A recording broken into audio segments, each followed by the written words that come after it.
हमारी गलती बता दी जाए।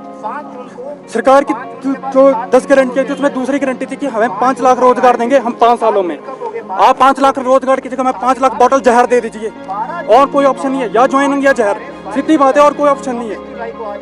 अगर हमें ज्वाइनिंग नहीं देंगे, सरकार बोले यहाँ पे बहुत कम लोग हैं, थोड़ी बोतल लगेगी, जहर दे के हमें मार देंगे, यहीं पे घर नहीं हम जाने वाले हैं। देखा आपने, बेरोजगार पूछ रहे हैं कि हमारा क्या कसूर है, रोते बिलखते हुए पूछ रहे हैं कि हमारा क्या कसूर है। लेकिन मैं हंसती मुस्कुराती हुई सरकार से ये पूछना चाहूंगा कि आप में ऐसा क्या फितूर भरा हुआ है कि आपको इनका दर्द नजर नहीं आ रहा। अभिवादन स्वीकार करें, मैं उदय पठानिया। आज शिमला पूरी तरह से गरमाया हुआ था, और गरमाने की वजह वही थी बेरोजगारी। अब तो कोड भी इतने हो चुके हैं, जो जॉब कोड्स हैं, कि उनको याद रखना भी मुश्किल है। ये याद उन्हीं लोगों को है जिन्होंने इसमें हिस्सा लिया है, सरकारी नौकरी लेने के लिए कंपटीशन लड़ा है। अगर नटशल में देखा जाए तो सिर्फ एक कोड बड़ा उभर कर सामने आ रहा है, वो है बेरोजगारी का कोड। इसको डिकोड करती हुई सरकार नहीं दिख रही है। सरकार बनने के बाद से एक तथ्य सहित एक चीज सामने आई कि नौकरियों के आवंटन में धांधली हो रही थी। सरकार ने साबित भी कर दिया, कोई दो राय नहीं है। लेकिन सरकार ने बाद में कहा कि हम व्यवस्था परिवर्तन के तहत इसको एक स्वच्छ व्यवस्था के तहत लेके आएंगे, जिसमें कोई शक ना रहे कि अगर कहीं गड़बड़ी हुई है तो भविष्य में कोई गड़बड़ी नहीं होगी। इसके बाद बेरोजगारों ने भरोसा किया कि चलिए व्यवस्था परिवर्तन हो रहा है, कम से कम साफ सुथरी व्यवस्था तो सामने आ जाएगी। अब कुछ ही दिनों में 8 महीने सरकार को हो जाएंगे सत्ता में आए हुए। 2 महीने जो सरकार ने मांगे थे, उनका आज तक कोई पता नहीं है। आज जो शिमला में हुआ, जो सवाल उठे शिमला सचिवालय के सामने, जरा आप उन पर एक नजर घुमा लीजिए। तय मानिएगा आपका कलेजा चाक हो जाएगा, क्योंकि ये दर्द ही ऐसा है कि जिसका कोई था नजर नहीं आ रहा। और हमें सिर्फ आश्वासन दिया जा रहा है। तो हम घर में बच्चों को छोड़ के आए हैं, अपनी फैमिली को छोड़ के आए हैं, और आपको पता है फैमिली के साथ निकलना कितना मुश्किल होता है। तो अब जैसे तैसे करके आए हैं, तो उम्मीद पूरी है कि अब हमें इस बार तो हमारी बात सुनी जाए और हमें ज्वाइनिंग दी जाए। जब तक नहीं आएंगे तब तक हम नहीं जाएंगे। पूरा दिन हमारे लोग ओक ओवर में खड़े रहे, कभी ओक ओवर, कभी सेक्रेटरीट, कभी सेक्रेटरीट, कभी ओक ओवर। शाम तक 8 बजे वो लोग घर आ गए, लेकिन सीएम साहब ने बात तक नहीं करी। तो मैं यही कहना चाह रहा हूँ, जिस दिन सीएम साहब रिजल्ट निकालने के लिए तैयार बैठे थे, वो कह रहे थे फाइल आपकी पुटअप करने के लिए बोल रहा था, तो फाइल क्यों नहीं पुटअप हुई? उन्होंने बिजनेस टीम को क्यों नहीं पूछा कि आपकी इन बच्चों की फाइल गई हुई है, तो वो कहाँ है फाइल इनकी? तो इसका मतलब वो झूठ बोल रहे हैं सीएम साहब। तो मैं यही कहना चाह रहा हूँ आपके मीडिया के माध्यम से कि अब झूठ बर्दाश्त नहीं होगा, और हमें रिजल्ट चाहिए। यहाँ पे पूरे प्रदेश में क्या मैसेज आ रहा? एक झूठ का मैसेज आ रहा कि कांग्रेस सरकार बिल्कुल बेरोजगारों के साथ झूठ फैलाया जा रहा है इस पर। तो सरकार अभी भी हमें पता नहीं क्यों बेवकूफ़ समझे जा रही है कि हम पढ़े लिखे हैं। हमको बेवकूफ़ नहीं है। हमने 4 साल मेहनत करके एग्जाम निकाला है। ये 2020 से मैं एग्जाम देता आया हूँ। हमको बड़े बड़े खानदानों से नहीं है, ना हमारे को बिजनेसमैन में। हम पापा फार्मर हैं। 4 एग्जाम निकालने के बाद भी आज भी हमें यहाँ पे दर दर की टोकरी निकालनी पड़ रही है। तो इसमें हमारा कसूर थोड़ी ना है। डेट पे डेट दी जा रही है मैम। देखा आपने किस तरह का माहौल है। ये माहौल पूरी तरह से सरकारी बेरुखी के खिलाफ है। अनगिनत सवाल उठ रहे हैं। आपने सुना होगा कि एक महिला कह रही थी कि हम कैसे निकल कर आते हैं घर से, फैमिली को छोड़कर कैसे आते हैं, और किस तरह से वो हालात का सामना कर रही हैं सिर्फ सरकारी नौकरी के लिए। लेकिन शायद इस बहन को ये पता नहीं है कि जिनसे ये सवाल कर रहे हैं, जो सत्ता में बैठे होते हैं, उनके लिए टीए, डीए, सरकारी गाड़ियां सब कुछ उपलब्ध है। नौकर चाकर जितने होते हैं, उनकी एक फौज रहती है इन लोगों की सेवाओं में। इन लोगों को परिवार छोड़ने के वक्त वो मजबूरी नजर नहीं आती होगी जो आप लोगों को, जो आम बेरोजगार युवा को, जो एक तरह से मुश्किल हालात लगते हैं कि मैं अगर अपना परिवार को छोड़कर शिमला जाऊंगा तो परिवार के लिए क्या क्या चीज़ें, उसको पहले एक तरह से उनका सेटअप बनाकर जाना होगा। इनके पास कोई ऐसा सेटअप नहीं है सरकार। जिस तरह का सेटअप किसी भी सरकार के अंदर, चाहे वो आपकी हो या कांग्रेस की हो या फिर बीजेपी की सरकार हो, आपके पास एक तयशुदा पैमाने के तहत सुविधाओं का एक बहुत बड़ा खाका होता है। आम आदमी के पास ऐसा कोई खाका नहीं होता है। छोटे छोटे बच्चे छोड़कर बहनें वहां पे पहुंची हुई थी, पूरा युवा वर्ग वहां पे पहुंचा हुआ था, लेकिन नहीं, इसकी आपको कोई टीस महसूस हो ही नहीं सकती। एक बड़ी अहम बात इसमें निकलकर सामने आ रही है। अगर आप 100 बेरोजगारों से बात करेंगे तो कमोवेश सबके मुंह से एक बात निकलती है कि हम तो मुख्यमंत्री महोदय से मिले थे। पहला नाम मुख्यमंत्री महोदय का आ रहा है, उसके बाद अफसरशाही का नाम आ रहा है, उसके बाद मंत्रियों के नाम आ रहे हैं, विधायकों के नाम आ रहे हैं कि हम फलां साहब से मिले लेकिन कुछ हल ना निकला। यहां देखना यह जरूरी रहेगा कि बेरोजगारों का भरोसा किस पर है, वो किसका नाम बारंबार ले रहे हैं। वो नाम ले रहे हैं ऑनरेबल चीफ मिनिस्टर का, वो नाम ले रहे हैं ऑनरेबल कैबिनेट मिनिस्टर्स का, और उसके बाद जो वो बात कह रहे हैं वो दिल दहलाने वाली है कि हमारी फाइल पकड़ी जाती है, एक तरफ रख दी जाती है और किसी को कहा जाता है कि देखिए इसमें क्या हो सकता है।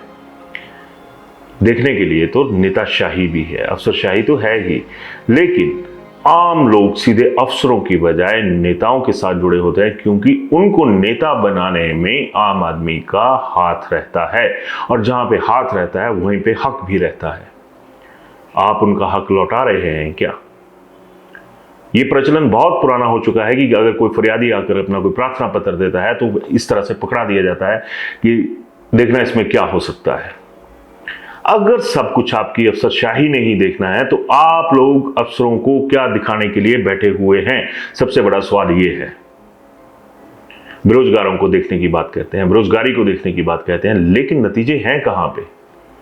डिफरेंट कोर्ट्स जो भी हैं, जॉब कोर्ट्स, उनको लेकर सरकार के सामने सवाल दर सवाल खड़े होते जा रहे हैं, लेकिन सरकार बैठी हुई नजर आ रही है।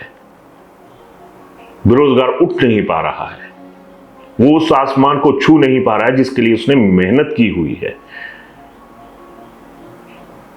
यहां पे आपने एक जगह यह भी देखा होगा, जब हमने आपको वीडियोस दिखाए थे, एक युवक लगातार कई इम्तिहान पास कर चुका है और 4 उसके ऐसे एग्जाम हैं जो विजिलेंस के दायरे में फंसे हुए हैं।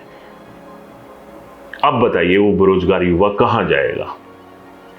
किसके दरवाजे पर जाकर अपना सर रखेगा या किसकी दहलीज पर अपना माथा पटकेगा? एक तयशुदा जो एक व्यवस्था होती है, उसके जो पहरेदार हैं, उसके जो रक्षक हैं, वो तो सरकार ही है ना। किसी अफसर के नाम से सरकार नहीं चलती। आज भी चीफ सेक्रेटरी की सरकार, आज भी सेक्रेटरी की सरकार नहीं कही जा सकती। आज भी या तो कांग्रेस की सरकार या जो मौजूदा मुख्यमंत्री हैं उनके नाम से जुड़ के कि फलां की सरकार, जयराम सरकार, सुखू सरकार। लेकिन असल में सरकारों का आकार है कहां पर? जवाब बहुत सारे ऐसे हैं जो आप लोग दे नहीं पा रहे हैं।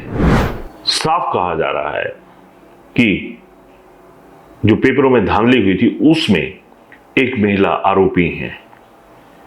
अब जब महिला आरोपी एक है तो फिर सजाएं अनेक को क्यों? लोग अगर आपसे कंडीशनल ज्वाइनिंग मांग रहे हैं तो दे क्यों नहीं रहे आप? साफ मना कीजिए, मुगालते में ना रखिए किसी को। अगर आप जॉब दे सकते हैं तो जॉब दीजिए, नहीं दे सकते हैं या आप में नौकरी देने की क्षमता नहीं है तो आप साफ इनकार कीजिए। यहां पर बेरोजगारों की बातचीत में आपने यह भी सुन लिया होगा कि उनका ज्ञान कितना है। उन्होंने यह भी पता लगा लिया है कि फलां फलां मामले में कंडीशनल ज्वाइनिंग दी गई है। फिर 2 पैरामीटर्स क्यों? दीजिए, आप भी कंडीशनल ज्वाइनिंग दीजिए, क्योंकि ये हक है उनका। वो आपसे कोई भीख नहीं मांग रहे हैं।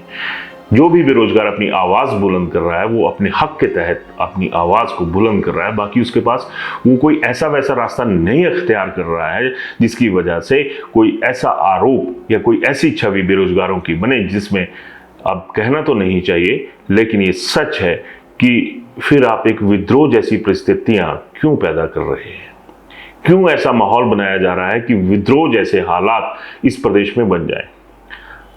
आज से पहले बिहार वगैरह में ऐसे दृश्य सामने नजर आते थे कि जहां पर बेरोजगार चीखते थे, लाठीचार्ज होता था। बहुत मेहरबानी सरकार की, आपने कम से कम लाठीचार्ज नहीं किया। बेरोजगार तो ठीक वैसे ही चीख रहे हैं जैसे बिहार में चीखते हुए अक्सर जो राष्ट्रीय खबरिया चैनल हैं उनमें नजर आते थे।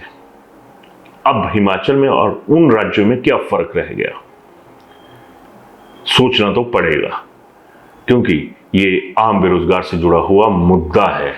हम लोग बस सरकारी दफ्तरों के चक्कर काट रहे हैं पिछले 5 दिनों से। हम कभी गुरुद्वारे में सो रहे हैं, कभी धर्मशालाओं में सो रहे हैं। हमारे पास रहने तक का स्थान नहीं है। हर संडे तक को भी मैम हमने हर एक मिनिस्टर है, जहाँ तक ब्यूरोक्रेसी की हद होती है, हर एक मिनिस्टर एमएलए तक से हमने बात करी है। सब बस हमें आश्वासन दे देते हैं कि हाँ हम हमारा आपका मैटर देखेंगे, हमारा आपका मैटर देखेंगे। हमें सिर्फ अब आश्वासन नहीं चाहिए मैम, अब हद हो गई है आश्वासन की। अभी आपने ये भी सुना होगा कि जब बेरोजगार शिमला जैसे महंगे शहर में पहुंचते हैं तो वो अपनी रात किस तरह से बिताते हैं। खुद बेरोजगार बता रहे हैं कि कभी मंदिर में सो रहे हैं, कभी गुरुद्वारे में सो रहे हैं। तो देवभूमि के जो मालिक हैं, सियासत के मालिक हैं, क्या वो इस बात का जवाब देंगे कि क्या ये सच में देवभूमि है? आप कहीं भी इसे मानवीय भूमि तो मैं नहीं कह सकता कि एक मानवीय भूमि इसको कहा जा सकता है, क्योंकि मानवीय सरोकार तो नजर ही नहीं आ रहे। अगर इन बेरोजगारों को कोई सहारा दे रहा है तो आदर योग गुरुद्वारे, हमारे मंदिर, हमारी सराएं इनको सहारा दे रही हैं। मजबूरी में हर कोई रहता है। आपको शिमला में टूरिस्ट नजर आता है, आपको बेरोजगार नजर नहीं आते। क्यों नहीं बताते आज कि आज हमारे दरवाजे पे कितने बेरोजगार आए? ये प्रेस नोट तो सरकारें जारी कर देती हैं कि इस मर्तबा हिमाचल में इतने पर्यटक आए। हैरानी की बात है, पर्यटकों का आंकड़ा है, बेरोजगारों का जो आ रहे हैं आपके पास उनका आंकड़ा नहीं है। अब मैं बात करूंगा भरोसे की। व्यवस्था परिवर्तन के नाम पे हमें हरास किया जा रहा है। व्यवस्था परिवर्तन में जब हमें बोला गया कि अगर 60 दिन लगेंगे आपके रिजल्ट आ जाएंगे, हम जहाँ इतना हमने वेट किया, 4 साल से हम तैयारी कर रहे हैं, हमने सोचा 2 महीने क्यों, कोई बात नहीं है, हम वेट कर लेते हैं। 2 महीने पूरे होने के बाद हमें 15 मार्च की डेट दी गई। हमने फिर इंतजार किया। आप मिनिस्ट्री में किसी से पूछ लें कि जब 15 मार्च की डेट दी गई थी तो कोई बच्चा यहाँ नहीं आया, किसी ने कोई अनशन पे नहीं बैठा, कहीं कोई प्रदर्शन नहीं किया। हम सोच रहे थे कि चलो सरकार कुछ करना चाहती है, टाइम लगता है, हो जाता है, पर मैम इतना टाइम अब हद हो चुकी है मैम। अब खुद युवा जो हैं वो कह रहे हैं कि हमें जब व्यवस्था परिवर्तन के तहत ये कहा गया था कि हमें 2 महीने का वक्त दीजिए, साफ कहा कि हमने 15 मार्च तक शिमला की तरफ देखा भी नहीं, आना तो बहुत दूर की बात थी। भरोसे का पैरामीटर देखिए, कितना भरोसा था कि व्यवस्था परिवर्तन हो रहा है तो हमें 2 महीने इंतजार करना चाहिए। इन लोगों ने वो इंतजार किया, लेकिन बदले में क्या मिला? कुछ ना कुछ तो ऐसी चीजें रही होंगी जहां पे सरकार का फेलियर अब एक उस बच्चे को भी, उस युवा को भी नजर आने शुरू हो गया है कि वो सवाल उठाने की क्षमता रखता है और वो सवाल उठा भी रहा है। अब जवाब देने की क्षमता तो सरकार में चाहिए। या तो आप रोजगार दीजिए या फिर मना कर दीजिए, क्योंकि जो तर्क बच्चे दे रहे हैं उसका जवाब भी अभी तक किसी भी स्तर से सामने नहीं आ पा रहा है। कोई ठहरेगा तो कब तक, कोई इंतजार करेगा तो कब तक। हमने जो बात पहले कही थी आज वो वहां पर युवाओं ने भी कही, साफ कहा कि अगर हमें रोजगार की जरूरत है तो इस जरूरत को सरकार को समझना चाहिए। यह भी कह दिया कि नेताओं के तो बच्चे एडजस्ट हो जाते हैं क्योंकि उन्हें जॉब की जरूरत रहती ही नहीं है। अब जॉब की जरूरत क्यों नहीं रहती, ये एक बहुत बड़ा यक्ष प्रश्न है और हर कोई समझता है। उसके बाद यह भी कह दिया गया कि अगर पिताजी अपनी पोस्ट से हटेंगे, जो पॉलिटिकल पोस्ट है, तो उनके बच्चे उस पोस्ट पर बैठ जाएंगे, उनका रोजगार शुरू हो जाएगा। सबसे बड़ा सवाल यहां पर यह है कि राजनेता सियासत को समाज सेवा का नाम देते हैं और आज का युवा ये कहने शुरू हो गया है कि अब सियासत भी रोजगार का जरिया है। खतरे हर तरफ हैं। मैं याद दिलाना चाहूंगा कि पिछली बार जब जयराम सरकार थी तो जयराम ठाकुर जी ने सदन में यह कह दिया था कि अगर आपको पेंशन चाहिए तो आप चुनाव लड़िए, यहां पे आइए। नतीजा बीजेपी ने भुगत लिया, सत्ता से बाहर हो गए। लोगों ने बता दिया कि उनके वोट की ताकत कितनी है। अब भी तो कमोवेश वही हालात हैं। बेरोजगार आपको शरेआम कह रहे हैं कि आपका रोजगार तो सत्ता से चलता है। अब ये समाज सेवा कहां पे गुम हो गई, ये सबसे बड़ा सवाल है। समाज के जरिए आप लोगों की सियासत चलती है। समाज कैसे चले, युवा कैसे चले, रोजगार कैसे चले, बहुत सारे सवाल हैं। इस दर्द को समझना होगा। अगर ये दर्द नहीं समझा तो ये जो जख्म है बेरोजगारी का, इसको नासूर बनते देरी नहीं लगेगी। आप लोगों को समझना होगा सरकार, क्योंकि आप सरकार हैं। पर इतना जरूर याद रखिएगा कि आप सरकार तब हैं जब आम आदमी ने आपको सरकार बनाया है। और ये जो युवा बेरोजगार हैं, ये भी आपको सरकार बनाने में अहम भूमिका अदा कर चुके हैं। सियासत में रोजगार की बात कही मैंने। यहां पे एक बयान आपने और भी सुना होगा। इस टाइम सर किसी को भी देखो आप यहाँ पे 40+ है, सब 35 अबव ही मिलेंगे आपको। तो सर को भी देखना चाहिए कि हम बच्चे तो है नहीं कि हम वेट कर लें। हमारा भी परिवार है, हमें परिवार को हम लोगों से बहुत उम्मीदें हैं। हमारे बच्चे हैं, हमें बच्चों के कई बार बच्चे कोर्स के लिए बोल रहे हैं, कहाँ से पैसे दें हम। और सबकी ये लेडीज़ को चलो कोई नहीं, हस्बैंड भी कमा लेगा, दिहाड़ी लगा लेगा सर, लेकिन जो जेंट्स हैं वो कहाँ जाएंगे। यहां पर एक महिला कह रही हैं कि जब हम लगभग अधेड़ हो चुके लोग बेरोजगार हैं और रोजगार के लिए धक्के खा रहे हैं, और इन द मेन टाइम उनके बच्चे इतने बड़े हो चुके हैं कि अब वो अगले रोजगार की चाहत में सपने देखने शुरू हो चुके हैं। लेकिन जब माँ बाप को रोजगार नहीं है तो बच्चों को रोजगार कहां से मिलेगा।